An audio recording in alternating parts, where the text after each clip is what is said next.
জানি না আমার ভাগ্যে কি আছে, তারপরও আবার নতুন করে সবকিছু শুরু করতেছি। হ্যালো এভরিওয়ান, আসসালামু আলাইকুম। আমি নুসরাত বলছি বরিশাল থেকে। আশা করছি আপনারা যে যেখানে আছেন আল্লাহর রহমতে সবাই ভালো আছেন এবং সুস্থ আছেন। আমিও আপনাদের সকলের দোয়ায় আমার পরিবারের সকলকে নিয়ে আছি আলহামদুলিল্লাহ ভালোই। আমার চ্যানেলে এটাই আমার প্রথম ব্লগ। আশা করছি আপনাদের কাছে আমার ব্লগটি ভালো লাগবে। অনেক দিন ধরে আমার ছেলে বায়না করতেছিল যে ও শিশু পার্কে একটু ঘুরতে যাবে। তো আমি সময় করে উঠতে পারছিলাম না যে ওকে নিয়ে একটু ঘুরতে যাব। তারপরে একদিন হুট করে প্ল্যান করি যে হ্যাঁ আমি তোমাকে নিয়ে ঘুরতে যাব। তো তারপরে আমরা এই যে ঘুরতে যাইতেছিলাম, আর এটা আমার চিরচেনা, আমার সবথেকে আপন যে জায়গাটা সেটা আমার ভার্সিটি। এই ভার্সিটিতে কিন্তু আমি পড়াশোনা করতেছি বর্তমানে। যারা যারা বরিশালে আছেন তারা কিন্তু অবশ্যই এই ভার্সিটিটা চিনেন। তো যাই হোক, কথা বলতে বলতে কিন্তু আমি এই যে দেখেন বরিশাল প্ল্যানেট পার্ক মানে শিশু পার্কে চলে আসছি। আর এই যে দেখেন চলে আসার পরে আমার ছেলে কিন্তু অনেক বেশি খুশি হয়ে গেছে। আসলে বাচ্চাদের এই আনন্দটাই বাবা মার কাছে অনেক কিছু। তো যাই হোক, তারপরে আমি এখানে টিকিট কেটে নিলাম। আর টিকিট কাটার আগেই ও আর ওর আব্বু আগেই চলে গেছিল পার্কের ভিতরে। আমি টিকিট কাটতেছিলাম। তো যাই হোক, ও এখানে এসে তো সব কিছু দেখে অনেক বেশি খুশি হয়েছে। এখানে ও এই তৃতীয়বার আসছে, ওর এই তৃতীয়বার এখানে আসা। তো আগে যখন আসছিলাম তখন তো ও ছোট ছিল, অত কিছু বুঝতো না। কিন্তু এখন যেহেতু একটু মোটামুটি মাশাআল্লাহ বড় হয়ে গেছে, এখন তো একটু একটু করে বুঝতেছে। তো যাই হোক, এখানে আসার পরে তো অনেক বেশি খুশি হয়ে গেছে। আর ওর এই খুশিটা আমার কাছে যে কতটা দামি সেটা আমি আপনাদেরকে বোঝাতে পারবো না। আসলে সব বাবা মায়ের কাছেই সন্তানের আনন্দ খুশি এটাই অনেক কিছু, এটাই সব থেকে বড় আর কি। তো এখন আমি আপনাদের কাছে কিছু আমার দুঃখের কথা শেয়ার করি। তো আসলে আমার এই চ্যানেলটা কিন্তু একদমই নতুন, এটাই আমার প্রথম ব্লগ আর কি। তো আমি এই ব্লগটা আপলোড করতাম আমার অন্য চ্যানেলে, যেই চ্যানেলটা আমি এখন বর্তমানে কাজ করতে পারতেছি না। তো আমার কিন্তু একটা চ্যানেল ছিল এর আগে, যেখানে আমার 1000+ সাবস্ক্রাইবার, তারপরে ওয়াচ টাইম প্রায় কমপ্লিট হয়ে গেছিলো। কিন্তু আমি যে কোনো সমস্যার কারণে আমি চ্যানেলটিতে কাজ করতে পারতেছি না। তো তারপর চিন্তা করলাম, যেহেতু এখানে এসে আমার অনেক বন্ধু বান্ধবের সাথে পরিচয় হয়েছে, অনেক আপুদের সাথে, অনেক ভাইয়াদের সাথে আমার পরিচয় হয়ে গেছে। আসলে ইউটিউবের প্রতি আমার একটা মায়া জমে গেছে সত্যি কথা বলতে।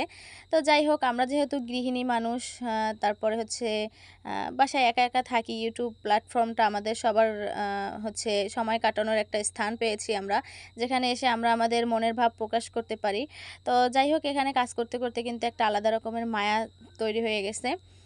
তাই আর ইউটিউবটা আমি ছাড়তে পারতেছিলাম না। তো তারপর আজকে অনেক দিন পর্যন্তই চিন্তা করতেছিলাম যে কি করব না করব।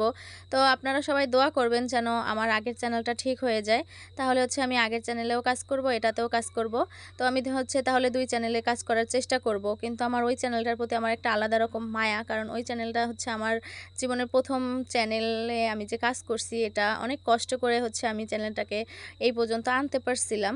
আসলে আমার বলতে খুবই কষ্ট হচ্ছে। আসলে আমি আপনাদেরকে ভাষায় বোঝাতে পারবো না। আসলে যারা চ্যানেল নিয়ে কাজ করে তারা জানে যে একটা চ্যানেল দাঁড় করাতে কতটা কষ্ট, কতটা পরিশ্রম করতে হয়। আমি জানি আমার অনেক আপুরা আছে যারা আমাকে অনেক অনেক ভালোবাসে এবং আমার পাশে থাকবে তারা সব সময়। কিন্তু আমি মানে কি বলবো, যে আমি আসলে ভাষায় বোঝাতে পারতেছি না যে আমার কতটা কষ্ট হচ্ছে, আমার কতটা কষ্ট লাগতেছে ওই চ্যানেলের জন্য। আসলে আমার অনেক কষ্টের চ্যানেল ওটা, আমি অনেক কষ্ট করে আমি চ্যানেলটাকে দাঁড় করাইছি। আমার বাসায় কিন্তু ওয়াইফাই ছিল না। তারপরে আমার কিন্তু মানে অনেক অনেক সমস্যা, যেহেতু আমি গ্রামে থাকি। এজন্য আমার কিন্তু যারা গ্রামে আছেন তারা কিন্তু অবশ্যই জানেন যে গ্রামে থাকলে কত ধরনের সমস্যা হয়। তো তারপরে আমার একটা ছোট বাচ্চা আছে, আমার মানে বিভিন্ন সমস্যা আর কি। তো তারপরে চেষ্টা করছি যে ইউটিউবে কাজ করার জন্য। তো কাজ করতে করতে একটা আলাদা রকম মায়া সৃষ্টি হয়ে গেছে। আসলে আমার ভাগ্যটা অনেক বেশি খারাপ। আমি কষ্ট করে বা আশা করে যেই জিনিসটাই করি ওই জিনিসটা আমার আর থাকে না। তো এই জন্য হয়তো আমার চ্যানেলটার ক্ষেত্রেও আমার এরকম হইছে। তো আমি অনেক কষ্ট করে চ্যানেলটাকে দাঁড় করাইছি। আমার কি পরিমাণ যে পরিশ্রম করতে হইছে।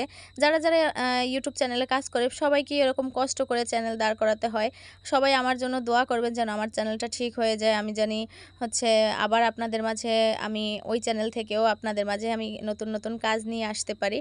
এই দোয়া করবেন সবাই। আসলে প্রথম কোনো কিছু হলে কিন্তু প্রথম জিনিসটার জন্য অনেক বেশি মায়া থাকে। তারপরে যতই ভালো হোক বা খারাপ হোক ওইটার জন্য কিন্তু অতটা মায়া কাজ করে না। প্রথমটার জন্য যতটা মায়া কাজ করে। তো আমার সেরকমই একটা বাচ্চা যেরকম করে মানুষ করে ঠিক সেরকম করে আমি কিন্তু আমার চ্যানেলটাকে দাঁড় করাইছিলাম। কিন্তু হচ্ছে ছোট্ট একটা ভুলের কারণে হচ্ছে আমি আজকে প্রায় ১ মাসের মতো কষ্ট পাচ্ছি। তো কি করব আর? আমি আমার আপুদের সাথে কথা বলতে পারতেছি না। তারপরে হচ্ছে কারো সাথে কোনো যোগাযোগ করতে পারতেছি না। আর একা, একা খারাপ লাগতেছে। তো এজন্য হচ্ছে নতুন করে আবার চ্যানেলটা খুললাম। আশা করছি আপনারা সবাই আমার পাশে থাকবেন। ঠিক আগের মতো করে আমাকে ভালোবাসবেন। তো কথা বলতে, বলতে কিন্তু আমার চ্যানেলটা যার নামে হচ্ছে মানে চ্যানেলটা যার নাম দিয়ে খোলা মানে তামজিৎ। তামজিৎ কিন্তু হচ্ছে আমার ছেলে, ঠিক আছে? তো আর এই ভিডিওতে যাকে দেখতে পাচ্ছেন সে কিন্তু আমারই ছেলে। তো হচ্ছে ওর নামেই আমি চ্যানেলটা খুলছি। আগের চ্যানেলটাও ওর নামে ছিল। এখন বর্তমান চ্যানেলটা আমি ওর নামেই দিয়েছি। তো যাই হোক এখানে হচ্ছে তামজিৎ কিন্তু অনেক বেশি খুশি যে ও হচ্ছে সব ধরনের রাইডে কিন্তু উঠে ফেলছে। কথা বলতে, বলতে কিন্তু আমার বলা হয়নি যে আমরা কিন্তু সব ধরনের রাইডে উঠে ফেলছি। প্রথমে কিন্তু আমি একটা হচ্ছে ট্রেনে উঠছিলাম। তো ওখানে তামজিদের বাবা উঠেনি। তামজিদের বাবা কোনো রাইডেই উঠেনি। কারণ সে যদি রাইডে উঠতো তাহলে হয়তো ভিডিও করাটা হতো না। তো হচ্ছে আমি তাকে দিয়ে ভিডিও করাইছি। মানে তাকে আমি বলছিলাম যে, "তুমি ওঠো আমি ভিডিও করি।" কিন্তু সে বলতেছে যে, "না তোমরা দুজন ওঠো আমি হচ্ছে ভিডিও করে দেই।" তো তারপরে আর কি করার আমি অনেক জোরাজুরি করছি তারপরে সে উঠে নাই। তো তারপরে হচ্ছে তামজিদ আবার ঘোড়ায় উঠবে। তারপর তামজিদের বাবা আবার টিকিট কাটলো। প্রত্যেকটা রাইডের জন্য কিন্তু ৫০ টাকা করে জনপ্রতি টিকিট কাটতে হয়। তো হচ্ছে তামজিদের বাবা আমাদের দুজনের জন্য টিকিট কেটে আনলো। আর এই যে দেখেন তামজিদ কত খুশি হয়ে গেছে মাশাআল্লাহ। তো এখানে দেখেন তারপরে কিন্তু আমরা এটাকে হচ্ছে বলে প্লেন বলে। তো যাই হোক আমরা কিন্তু প্লেনে উঠে পড়ছি। আসলে আমার এত বেশি ভয় লাগতেছিল। আমি শুধু আমার ছেলেকে বলতেছিলাম, "আব্বু আমার কিন্তু ভয় লাগতেছে।" পরে ও আমাকে মানে আমি ওকে কি সান্ত্বনা দিব? ও উল্টা আমাকে সান্ত্বনা দিতেছে। এই যে দেখেন এটা কিন্তু মনে হইতেছে যে হয়তো অল্প একটু উপরে কিন্তু না আসলে অনেক বেশি উপরে এটা হচ্ছে উঠছিল। আমার আসলে অনেক বেশি ভয় লাগতেছিল সত্যি কথা।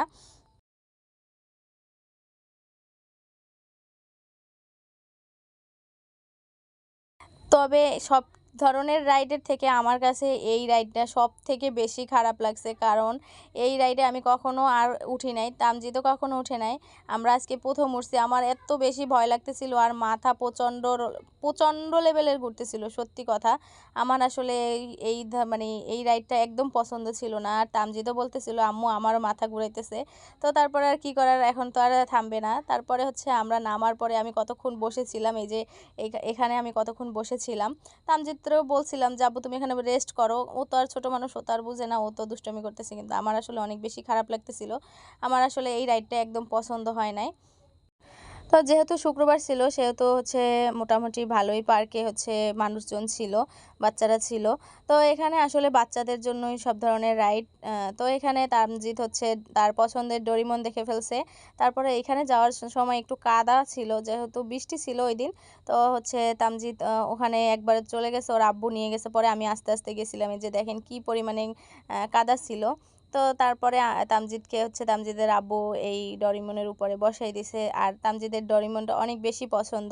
তারপরে ও হচ্ছে বাইরে দেখতেছিল যে এই যে দেখতেছেন না যে ও বাহিরে তাকাইছে, ওখানে হচ্ছে বাহিরে দেখতেছিল যে ডরিমনের যে গ্যাস বেলুনগুলো থাকে না ওগুলো হচ্ছে হয়তো বাইরে নিয়ে ছিল। ও আমাকে বলছে সাথে, সাথে, "আম্মু আমি ওই বেলুন কিনবো।" পরে তামজিদের বাবা বলল কি, "আচ্ছা ঠিক আছে আমি তোমাকে কিনে দেবো। তুমি হচ্ছে এই দোয়েল পাখির এখানে উঠো।" তো এখানেও উঠার পরে আমরা ভাবছি যে হয়তো ওখানে উনি থাকবে, মানে যে বেলুন বিক্রি করে উনি থাকবে। কিন্তু আসলে উনি যে কোন ফাঁকে কই গেল আমরা বুঝলাম না। আমরা সাথে, সাথে এখানে হচ্ছে কিছু একটু ভিডিও করলাম আর ছবি তুললাম। তো হচ্ছে সাথে, সাথে তামজিদের বাবা বলল যে, "চলো এখন কিনে দেই।" তো আমরা হচ্ছে এই যে দেখেন কত তাড়াহুড়ো করে এখানে আসলাম। তারপরে হচ্ছে অনেক খোঁজাখুঁজি করলাম কিন্তু হচ্ছে বেলুনওয়ালা মামাকে আর পেলাম না। তো তারপরে তামজিদকে বললাম, "তুমি অন্য কোনো খেলনা কেনো।" সে অন্য কোনো খেলনা কিনবে না। তো এরপরে হচ্ছে ওকে অন্য খেলনা কিনতে বলার পরেও হচ্ছে অন্য কোনো খেলনা কিনতে চায়নি। পরে এই স্পাইডারম্যানের এই মুখোশটা কিনছিল। যেহেতু ওর এই মুখোশ কিন্তু আরও ছিল। তো হচ্ছে কিনতে চায়নি। এরপরে হচ্ছে আমরা আরেকটা পার্কে আসছিলাম। সম্ভবত এই পার্কটার নাম হচ্ছে মুক্তিযোদ্ধা পার্ক। তারপরে এখানে এসেও আমরা অনেক খোঁজাখুঁজি করলাম যে ওকে হচ্ছে একটা ডোরিমনের বেলুন কিনে দিব, কিন্তু ওই বেলুনওয়ালাদেরকে খুঁজেই পাচ্ছিলাম না, মানে কোনো জায়গাতেই পাচ্ছিলাম না। অনেক খোঁজাখুঁজি করছি, মানে যেই স্থানে থাকার কথা কিন্তু কোনো জায়গায় পাইলাম না। তো তারপরে তামজিদও আর কোনো বায়না করে নাই, ও চুপ হয়ে গেছে। এরপরে আমরা চলে গেলাম কিছু খাওয়া দাওয়া করার জন্য।